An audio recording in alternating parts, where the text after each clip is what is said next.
الحمد لله رب العالمين والعاقبة للمتقين ولا عدوان إلا على الظالمين والصلاة والسلام على رسوله الكريم اما بعد۔ اللہ تبارک و تعالی پر حمد و ثنا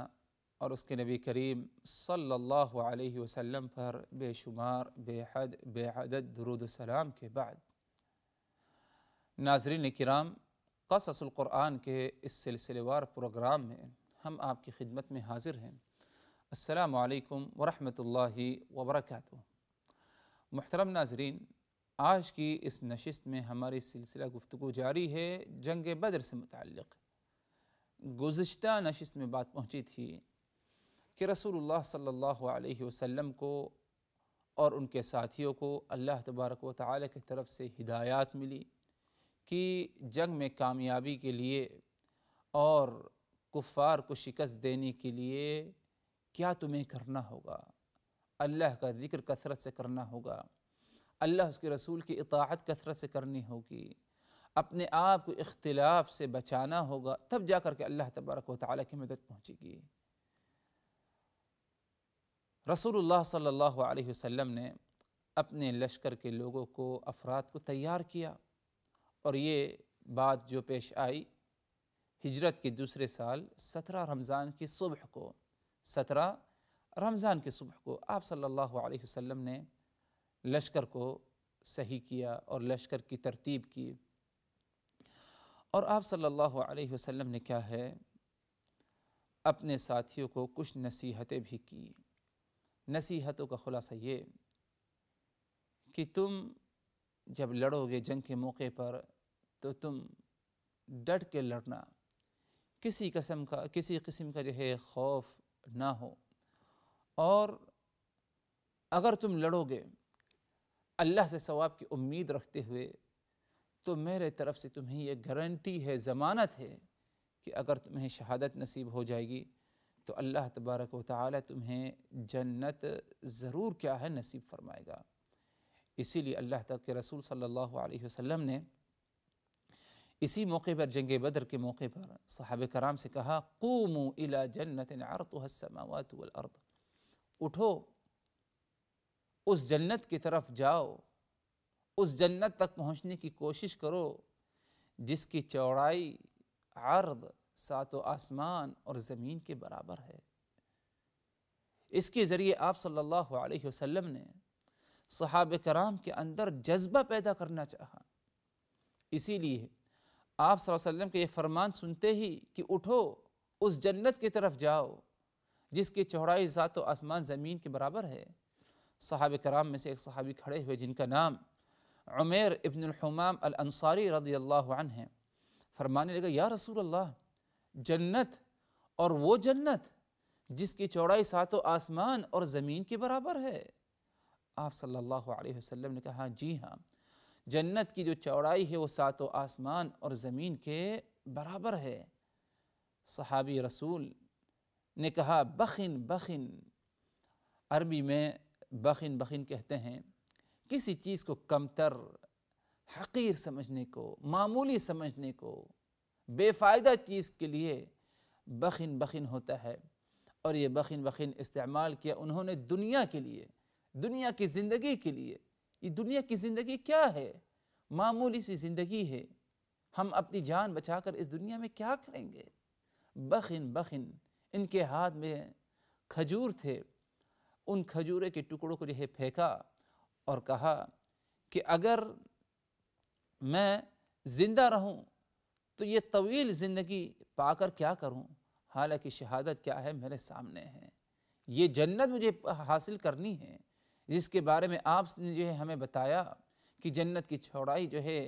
اور اس کی مساحت جو ہے 7 آسمان زمین کے برابر ہے۔ المہم یہ صحابہ رسول کھڑے ہوئے اور جنگ کے موقع پر بالکل جذبے کے ساتھ انہوں نے جو ہے لڑائی کی، جنگ کی، یہاں تک کہ اللہ تبارک و تعالی نے انہیں کیا ہے شہادت نصیب فرمائی۔ تو الغرض کہہ رہے تھے حضرات کہ رسول اللہ صلی اللہ علیہ وسلم نے صحابہ کرام اور اپنے لشکر کے جذبے کو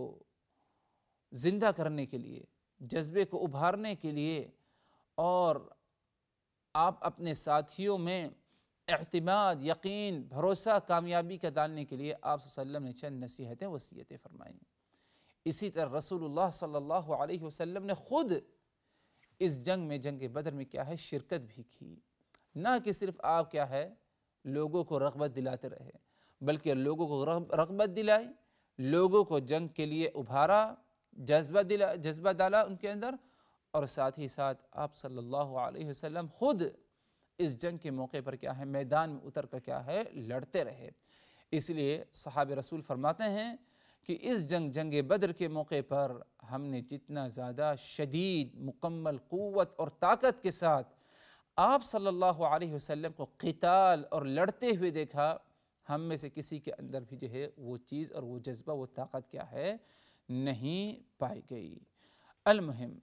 رسول اللہ صلی اللہ علیہ وسلم نے جب اپنے لشکر کو ترتیب دے دی اور لوگوں کو نصیحت وصیت کر دی، اس کے بعد آپ صلی اللہ علیہ وسلم اپنے خیمے میں لوٹ کر کے آتے ہیں۔ صحابہ نے آپ صلی اللہ علیہ وسلم کے آرام کے لیے ایک خیمہ تیار کر دیا تھا، تو آپ صلی اللہ علیہ وسلم اسی خیمے میں آ کر کے داخل ہوتے ہیں، اور آپ کے ساتھ آپ کے ساتھی ابو بکر صدیق رضی اللہ عنہ ہیں۔ خیمے میں داخل ہونے کے بعد آپ صلی اللہ علیہ وسلم اپنا رخ اپنے پروردگار، اپنے خالق اور رازق، اپنے الہ کی طرف کرتے ہیں۔ اللہ کی طرف آپ کا رخ ہوتا ہے، قبلہ رخ ہوتے ہیں، اور آپ صلی اللہ علیہ وسلم اپنے دونوں ہاتھ مبارکوں کو اٹھا کر اللہ تبارک و تعالی سے دعا کرتے ہیں، اللہم انجز لی ما وعدتنی، اے اللہ تعالیٰ تو نے جس بات کا مجھ سے وعدہ کیا ہے وہ وعدہ پورا کر کے ہمیں دکھا۔ یعنی تو نے وعدہ کیا کہ ہم کفار کو شکست دیں گے اور تمہیں غلبے سے نوازیں گے، اے اللہ تعالیٰ تو اس وعدے کو پورا کر کے دکھا۔ اے اللہ تو اگر تو ہمیں، ہمارے ساتھیوں کو ہلاک کر دے گا، ختم ہو جائیں گے، یہ کفار ہم پر اگر جو ہے غلبہ پالیں اور کفار ہمیں قتل کر ڈالیں، اے اللہ تعالیٰ تو اس زمین پر تیری عبادت کرنے والا کون باقی رہ جائے گا۔ آپ صلی اللہ علیہ وسلم دعا کرتے رہے، یہاں تک کہ آپ کے بدن مبارک پر، جسم پر جو چادر تھی وہ چادر نیچے گر گئی۔ ابو بکر صدیق رضی اللہ عنہ اس چادر کو اٹھا کر آپ کے کندھے پر، آپ کے بدن پر ڈالتے ہیں اور فرماتے ہیں یا رسول اللہ، اے اللہ کے رسول، کفا کا، بس کافی ہے۔ آپ نے جس انداز سے دعا کیا اور جس انداز سے آپ نے اپنے رب سے مدد مانگی، مجھے یقین ہے کہ اللہ تبارک و تعالی ضرور آپ کی دعا کو قبول فرمائے گا، اللہ تبارک و تعالی آپ کی دعا کو رد نہیں کرے گا۔ تو المہم رسول اللہ صلی اللہ علیہ وسلم نے رب سے دعا بھی کی، اور اللہ تبارک و تعالی نے آپ صلی اللہ علیہ وسلم کی دعا کو جو ہے قبول بھی فرمایا، جیسے کہ آگے بات آئے گی کہ اس کے کیا اثرات رہے۔ ادھر ایک بات کا ذکر ضرور کر دیا جائے حضرات، وہ یہ کہ جنگ بدر کے موقع پر ہی آپ صلی اللہ علیہ وسلم کو اللہ تبارک و تعالی نے ایک خواب دکھایا۔ جب آپ صلی اللہ علیہ وسلم رات کو سوئے تو رات کے موقع پر نیند کی حالت میں اللہ تبارک و تعالی نے آپ صلی اللہ علیہ وسلم کو ایک خواب دکھایا، اور اس خواب کی تعبیر صبح ہوتے ہی جنگ والے دن، جنگ شروع ہونے سے پہلے آپ صلی اللہ علیہ وسلم نے اس خواب کو اپنے ساتھیوں کے درمیان بھی رکھا، تاکہ ساتھی بھی کیا ہے اس خواب سے عبرت حاصل کرے اور ان کے اندر جذبہ کیا ہے زیادہ پایا جائے۔ وہ خواب کیا تھا؟ اللہ تبارک و تعالی نے قرآن مجید میں فرمایا اذ یریکہم اللہ فی منامک قلیلا ولو اراکہم کثیرا لفشلتم ولتنازعتم فی الامر ولكن اللہ سلم انہ علیم بذات الصدور۔ فرمایا اللہ تبارک و تعالی نے اذ یریکہم اللہ فی منامک قلیلا، اللہ تبارک و تعالی نے تمہیں نیند کی حالت میں کفار کا لشکر دکھایا، اور کفار کا جو لشکر دکھایا قلیلا، بہت ہی کم تعداد دکھایا، یعنی کفار کی لشکر کی تعداد کم ہے، تمہیں یہ خواب میں دکھایا گیا۔ حالانکہ حقیقت میں کفار کا لشکر ایمان والوں کے لشکر سے 2/3 زیادہ ہے، دگنا جو ہے تعداد ہے، زیادہ تعداد ہے، 1000 کی تعداد اور کچھ ہے، اور صحابہ کرام کی تعداد 313 ہے، زیادہ تعداد ہے، لیکن خواب میں آپ صلی اللہ علیہ وسلم کو کفار کے لشکر کی تعداد کم دکھائی گئی۔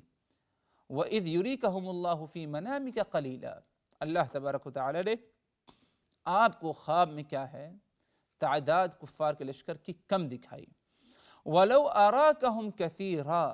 اگر اللہ تبارک و تعالی ان کے لشکر کی تعداد تمہیں خواب میں زیادہ دکھا دیتا یا جو حقیقت ہے وہ بتا دیتا، لَفَشِلْتُمْ،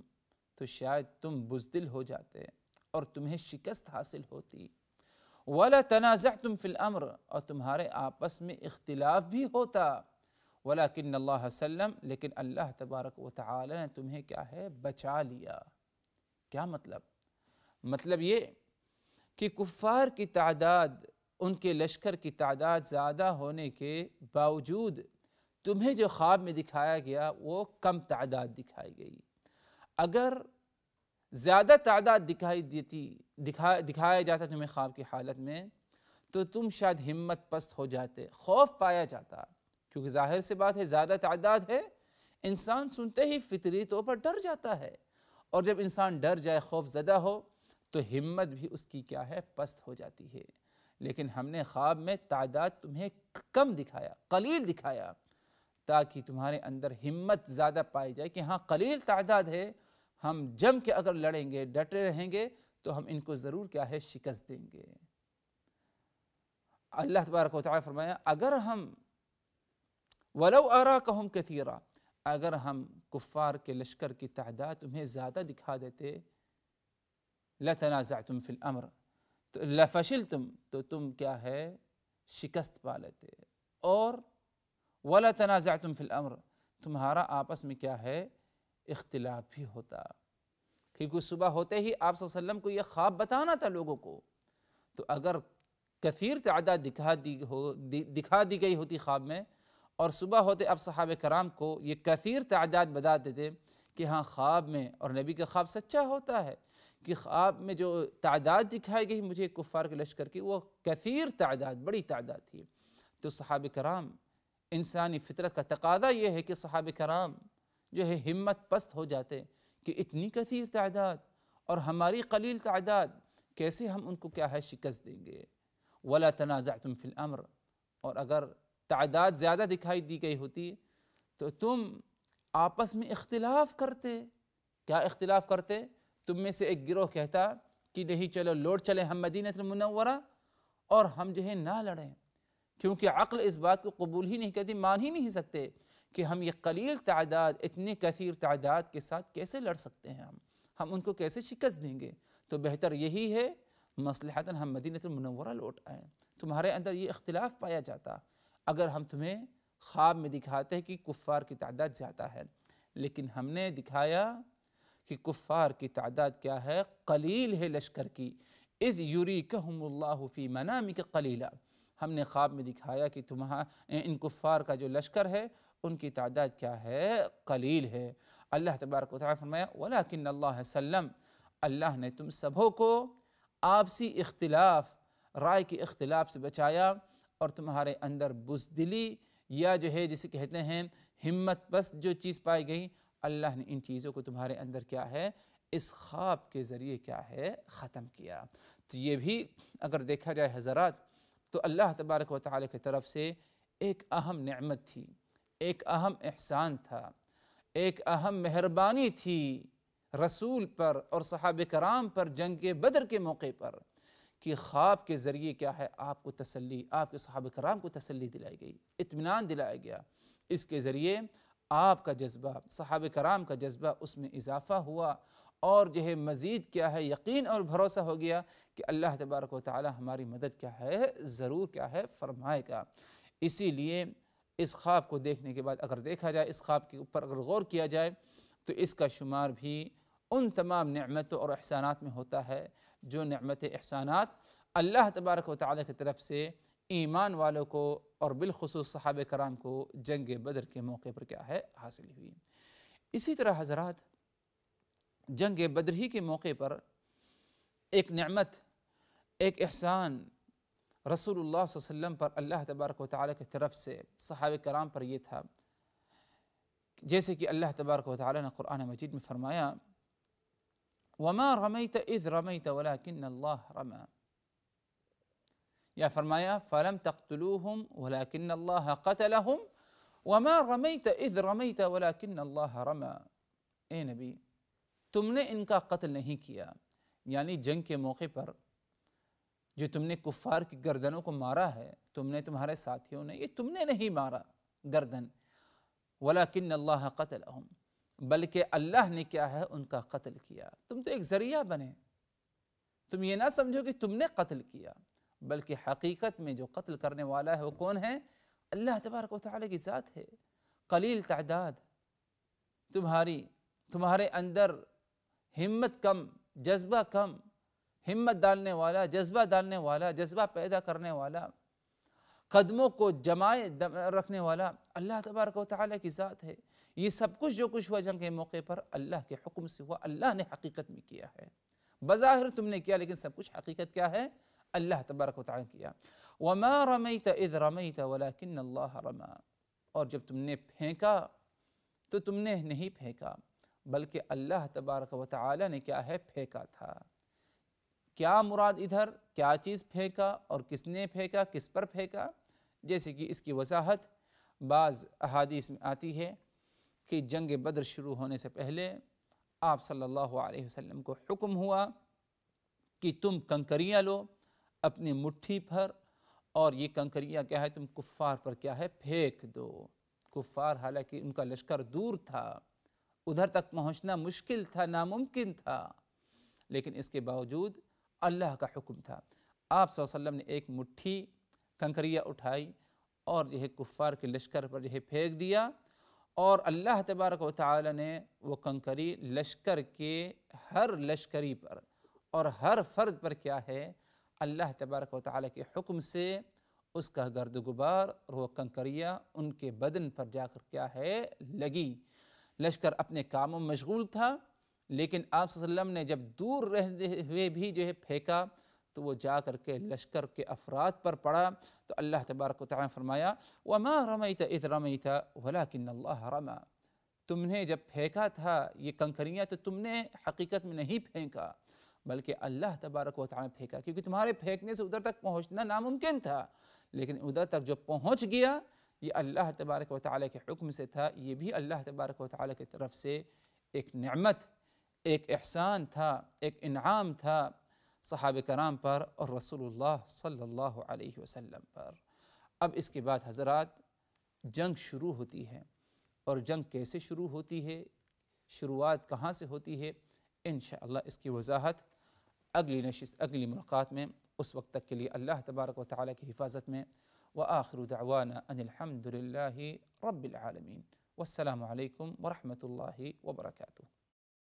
لقد كان في قصصهم عبرة لأولي الألباب ما كان حديثا يفترى ولكن تصديق الذي بين يديه وتفصيل كل شيء وهدى